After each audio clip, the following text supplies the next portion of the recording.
welcome again. This is Lesson 2 of the Activate Your Core Power e-course, and this one is about leadership.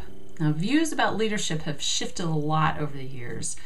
It used to be that the leader was the boss. He was the guy in charge that made all the rules and all the demands and just told people what to do. But that view has really changed. And today, leadership is more often viewed as a dynamic relationship where someone who's the leader gets other people to work together to achieve something. Now, there are a lot of different ways to do that. I mean, you can be the boss like in the old days and tell people what you expect them to do, but people are learning that other ways are often much more effective, and they're better ways to be a successful leader. And the field of positive psychology has contributed a great deal to this also. The character strengths that I talked about in the last lesson, one of them is leadership.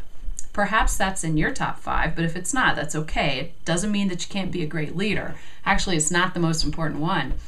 But the strength of leadership is one of the 3 strengths that make up the virtue of justice, which is considered the civic virtue.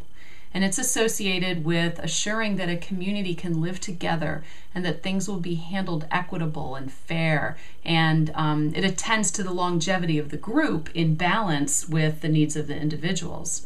Now, someone with the strength of leadership is a person who can get a group of people together working towards a common purpose. And some people can do that very naturally while keeping everyone motivated and very engaged. And that's how positive psychology views leadership and how it fits in with the strengths and virtues.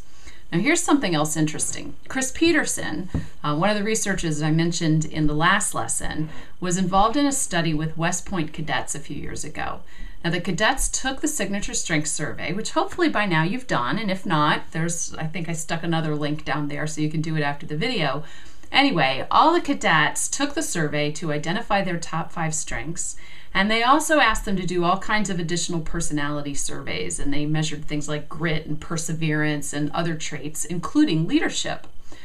Now, what they actually found out surprised everyone.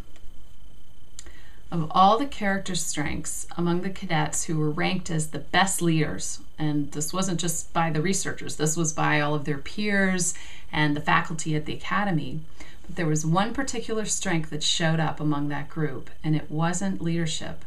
It was the capacity to love and be loved. Now, when I first heard about that study, it really struck home because in the work that I do, especially with women leaders, a part of us really wants to serve, and we want to provide that direction and that motivation, but we tend to do it through love the majority of the time. That's what comes naturally to us. So for that to show up as the highest strength among the best leaders at West Point was a real confirmation to what I and a lot of other women leaders know. It's like the old saying, you attract more bees with honey than with vinegar. Now, a lot of people will say that great leaders are the ones that are out in front, they're communicating and inspiring and they're full of vitality. And while that's very true about a lot of great leaders, that's not the only way to be. There are also a lot of other great leaders who are very quiet and reserved and lead more from the middle or from the side or the back. One of the things for you to do is to look at your character strengths and figure out what comes most naturally to you. Assess what position you feel most comfortable leading in. In what position do you feel most powerful with other people? And then learn to combine those things to be the most powerful leader that you can be. Now, let me give you an example. One of the things that I love to do most is to ride a bicycle. I love to go on bike tours. I also love to organize and lead bike tours. And now when you're on a bike tour, the leader is not necessarily the first person who leaves on the bike, and they're not the ones out in front of the bike pack.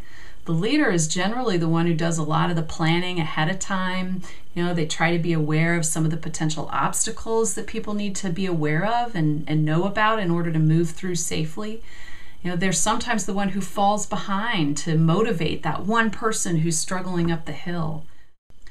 Now, if you think about our queen bee, she's definitely the leader of her hive, but she's not the one flying all over the place to discover where the next flower bed is or where to get the best pollen.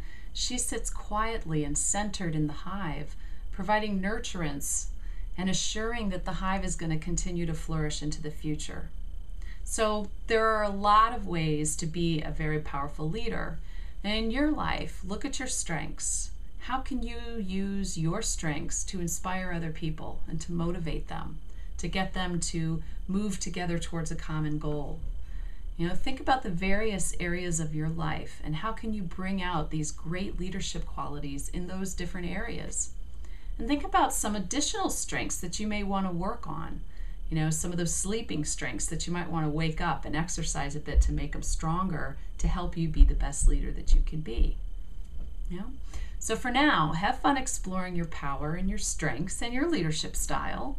And next time we'll introduce some specific exercises that you can use to continue the process of exploring your hive and activating the core power of your queen bee.